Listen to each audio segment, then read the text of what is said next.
aujourd'hui une histoire qui peut changer ta vie. Attention, cette histoire, je dois dire que dans cette histoire, on va voyager. Il faut vraiment que tu sois concentré. Ça va partir dans tous les sens. C'est une histoire magique, mais très spéciale. Alors, je dis pas ça pour toutes les histoires, mais celle-là, elle a quelque chose de vraiment de magique et enfin voilà quoi. Je t'en dis pas plus. Alors, on commence avec cette histoire avec un chassid du Baal Shem Tov qui lui, il n'avait pas d'enfant. Et il va chez le rabbi. Alors d'abord, c'est quelqu'un qui était très riche, mais il n'avait pas d'enfant et il était très triste. Et un jour, il va chez le rabbi, il dit rabbi, il le supplie, rabbi, il faut m'aider, je veux avoir une bénédiction pour avoir des enfants, s'il vous plaît, et tout. Vraiment, il sait que quand le rabbi il donne une bracha, il est là, et donc il est là, il insiste. Et le Baal Shem Tov le regarde et lui dit, écoute, si tu veux une bénédiction pour avoir un garçon, pour avoir des enfants, il faut que tu abandonnes toute ta richesse. Si tu es prêt à faire ça, je te donne ma bracha. Est-ce que tu es prêt? Est-ce que vous êtes prêts? Parce que bon, il y a la femme qui était là, et c'est important aussi. Les décisions, il faut les prendre à deux, quoi qu'il en soit. Avec l'accord de sa femme, évidemment, il dit, d'accord, je suis prêt à abandonner toute ma richesse. En sortant de là, il dit tout l'argent qu'il avait sur lui, il a distribué aux pauvres. Direct. Bon, très bien. Mais lui, dans sa tête, il savait qu'il avait un navire avec plein de marchandises qu'il avait commandé, qui devait arriver. Donc bon, distribuer, même s'il avait beaucoup d'argent avec lui, mais il a dit, pour la bracha, je donne. Quoi qu'il en soit, alors qu'il est en train de revenir chez lui, il apprend que sa maison est en flammes. Oh, quelle histoire. Maison en train de brûler, toute sa maison brûle. Maintenant, c'était une vraie maison.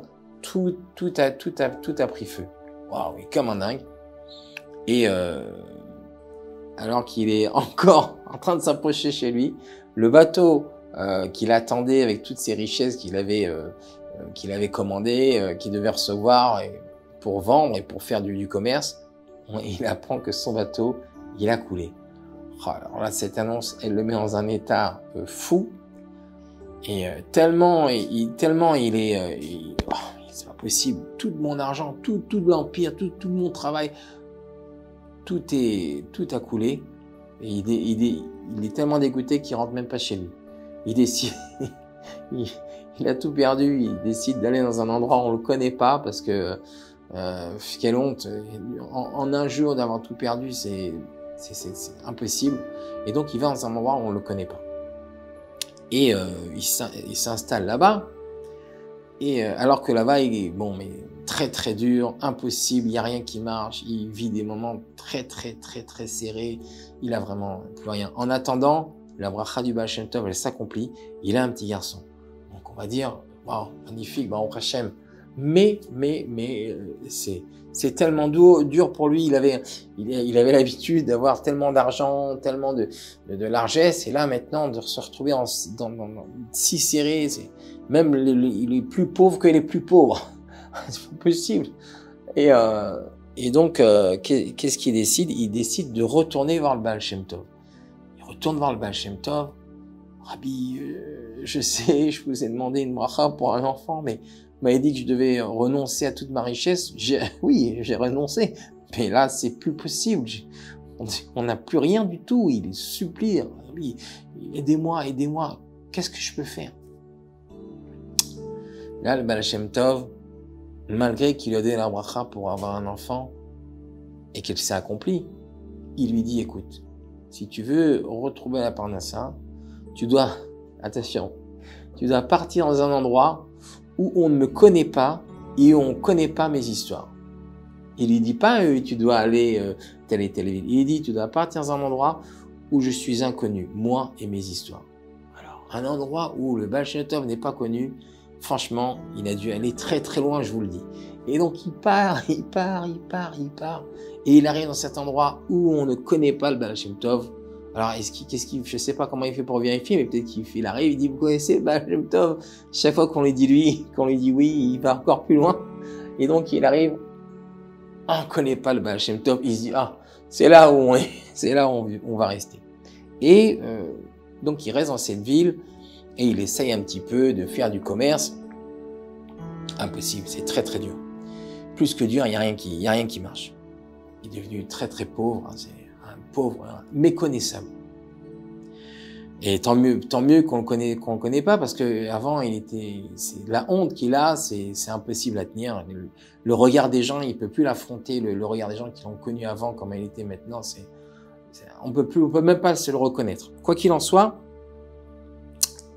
pas loin de chez lui passe un carrosse avec dedans, on voit que c'est un très très beau carrosse important. Et là, dans ce carrosse, on entend des gens qui pleurent. Et lui, il est là, il entend des gens qui pleurent. Mais alors, qu'est-ce qui vous arrive? Comme quoi, il avait toujours cette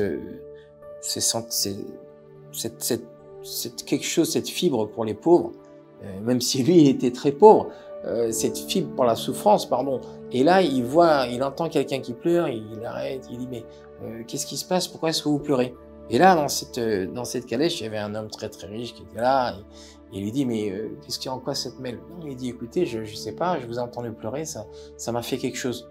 Et là, le riche qui était dans la calèche lui dit, écoute, puisque tu me demandes, je vais t'expliquer, même si bon, qu'est-ce que t'es, pauvre. Si tu es pauvre, t'as vu la tête que t'as. Non, qu'est-ce que tu vas m'aider, toi? Je ne pense pas que tu puisses m'aider, mon pauvre, quoi. Bref. Et il dit, voilà, ma fille, elle n'arrive pas à avoir d'enfant. Chaque fois que c'est le jour où elle doit aller se purifier au mikvé, chaque fois elle est impure, impossible. Et c'est pour ça qu'il pleure. Elle et son mari, ils sont très tristes, ils n'arrivent pas à avoir d'enfant. Et là, lui, il est là et il dit, écoute, tu vois, comme quoi tu sais pas à qui tu parles dans la vie, sache que je peux peut-être t'aider. Alors l'autre, le riche, il le regarde, il dit, toi, tu vas pouvoir m'aider? Ah bon? Bah, écoute, ça m'intéresse, pourquoi pas? Dis-moi, en quoi tu peux m'aider? Toi, t'as pas un sou devant toi, tu sais pas demain comment tu vas manger, si tu vas m'aider. Alors il dit, écoute, sache que moi-même, j'ai été dans leur cas, moi-même un jour, j'ai pas réussi, j'avais des difficultés à avoir des enfants, et il lui raconte, il lui parle du Baal Shem Tov, et lui, comme quoi, vous voyez, il lui raconte plusieurs histoires du Baal Shem Tov. Voilà, hein, comme quoi, vous voyez, dans mes histoires, même les héros de nos histoires, ou même les héros des histoires du Baal Shem Tov, eux-mêmes transmettent les histoires du Baal Shem Tov. C'est un petit rappel pour vous, pour toi qui me regarde, si tu veux avoir un miracle, eh ben, tu vois, des fois, en partageant le miracle des autres, il t'arrive un miracle. Quoi qu'il en soit, il lui raconte les histoires du Baal Shem Tov et lui dit, voilà, tu vois, c'est des histoires, mais c'est pas des histoires, parce que même moi, avant, je n'avais pas d'enfant, et grâce à la bracha du tzaddik, j'ai eu un enfant. Et là, le riche, il entend ça, ça lui fait quelque chose, et il dit, écoute, tu sais quoi, je suis prêt à partir avec toi. Je te suis, viens, allons le voir. Et ils décident tous les deux d'aller voir le Baal Shem Tov. Alors, il y a un paquet de routes, parce qu'on vous a dit que c'était loin. C'est l'endroit où on ne connaît pas le Baal Shem Tov. Ça veut dire c'est de l'autre côté de la planète, quoi. C'est très très loin. Et donc, ils font toute la route. Et ils arrivent chez le Baal Shem Tov. Et là, ils rentrent chez le Baal Shem Tov. Et le riche lui raconte, c'est ce qui lui arrive. Baal Shem Tov les regarde. Alors attention, c'est une histoire où on voyage, hein, c'est l'histoire des voyages. Baal Shem Tov les regarde et leur dit, vous savez quoi? Venez avec moi, je vais vous montrer quelque chose. Alors, Baal Shem Tov, il prend son sac à lèche, il dit à Alexei, vous savez, le cocher du Baal Shem Tov, il dit, non, pour cette mission, j'ai pas besoin de toi. J'ai les deux personnes avec moi, c'est eux qui vont uniquement avec moi. Aucun chassid, uniquement le Baal Shem Tov, le riche, et l'ancien riche. Et donc, ils décident de partir. Et ils partent. Et là, la calèche, elle part, elle fait une route folle. On savait, on commençait avec le Baal Shem Tov, ils voient tout qui passe très très vite, les villes, ils passent des villes, ils passent des forêts, ils savent pas où est-ce qu'ils arrivent. Et les chevaux, eux, savent où est-ce qu'ils vont. Et ils s'arrêtent devant une maison. Et là, le Baal Shem Tov descend avec ces deux chassidim, le riche et le pauvre, et il rentre dans la maison. Et dans la maison, c'est spécial, parce qu'on est, on est dans cette maison-là. Cette maison, elle a un problème. C'est que c'est le soir ou la veille d'une Brit Mila. Donc le lendemain, il doit y avoir une Brit Mila. Sauf que dans cette maison, il y a quelque chose de très spécial. Les enfants se font kidnapper. Et ça fait déjà 9 enfants qui se sont fait kidnapper dans cette maison. Et là, le 10e enfant, il s'est fait aussi kidnapper dans cette maison. Et là, dans cette maison, il y a des tzadikim, il y a des chassidim, il y a plein de monde, mais c'est triste parce que tout le monde sont comme des dingues parce que, encore une fois, ils se sont fait kidnapper le 10e enfant de cette famille. C'est une histoire de fou. Et là, le Baal Shem Tov, il arrive avec ces 2 juifs qui sont avec lui. Et il leur dit, restez ici, attendez-moi. Et là, il s'adresse à une des personnes qui priait, et il lui dit, viens avec moi dans la forêt.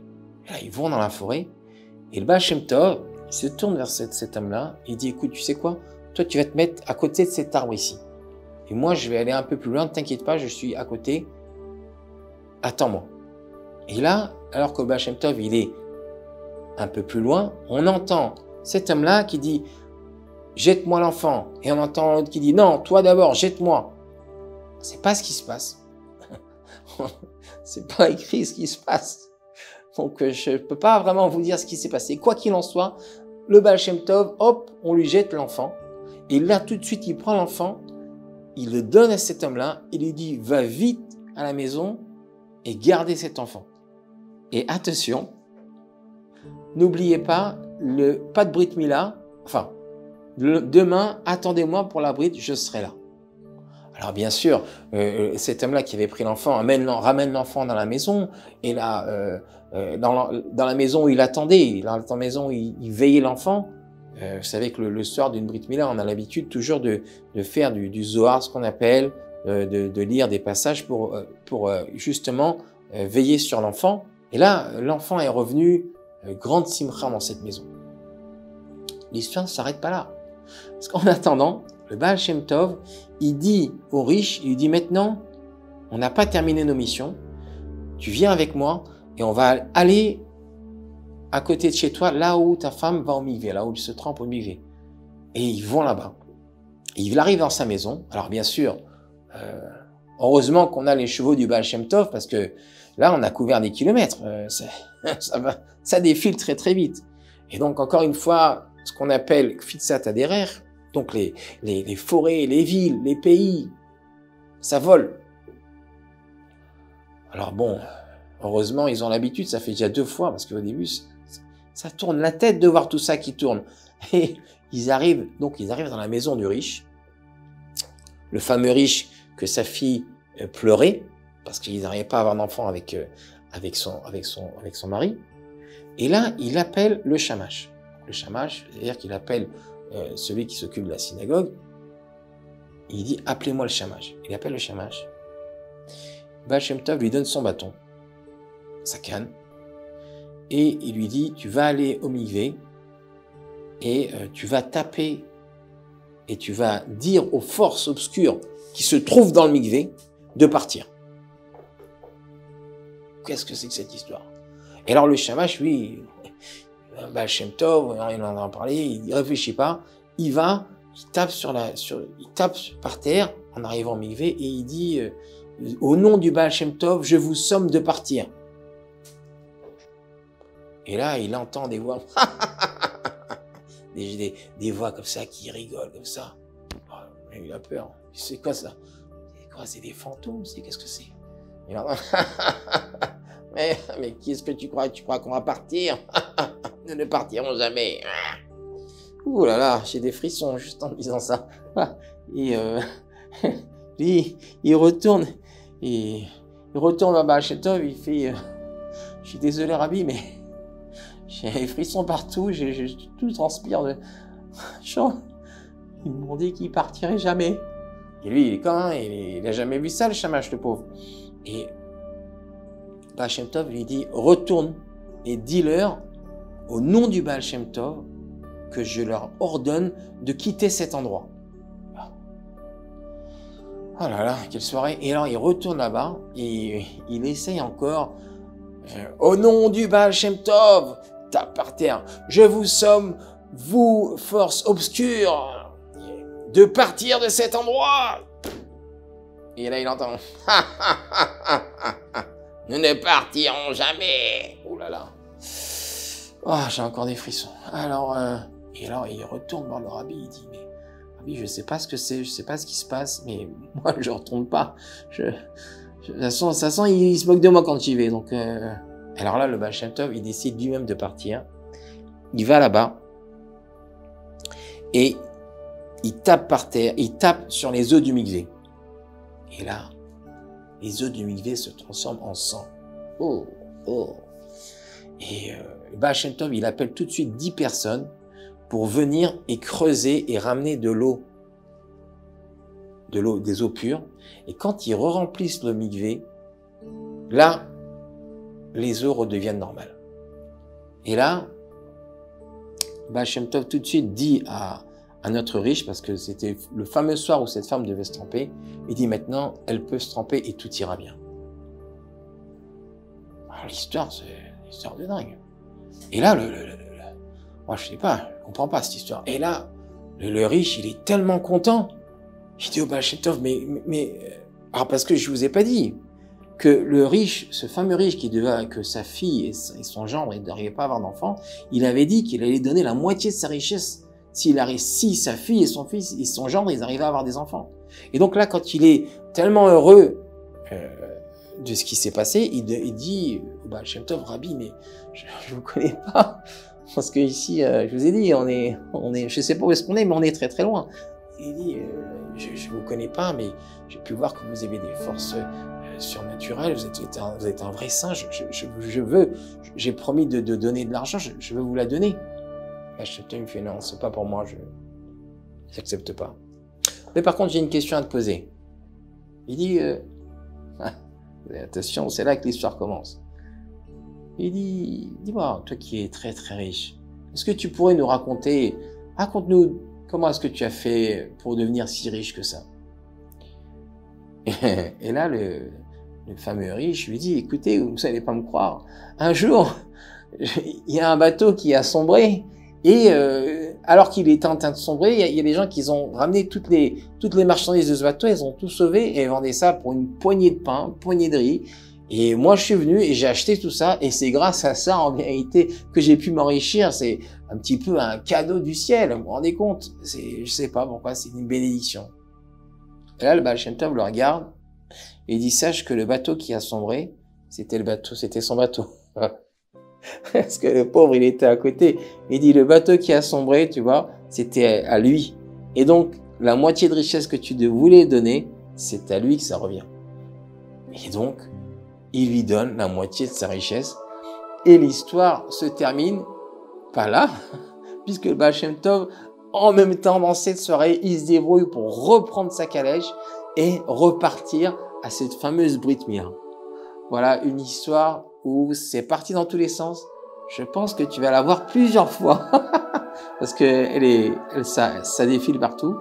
Voilà, j'espère que cette histoire t'a plu. Dans cette histoire magnifique, on voit tellement d'enseignements, tellement de choses, tellement de dons de soi, tellement de tzedaka, il y a vraiment tellement d'enseignements. Vraiment, je vous attends, j'attends vos commentaires, j'attends vos enseignements. Mais en tout cas, une chose est sûre, c'est que dans cette histoire, une fois de plus, on partage les histoires du Baal Shem Tov. Si ça, on le voit pas, dans cette histoire, on le voit.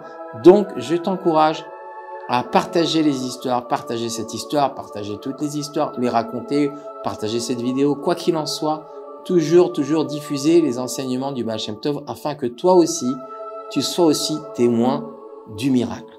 Je te dis à très bientôt pour une histoire qui peut changer ta vie.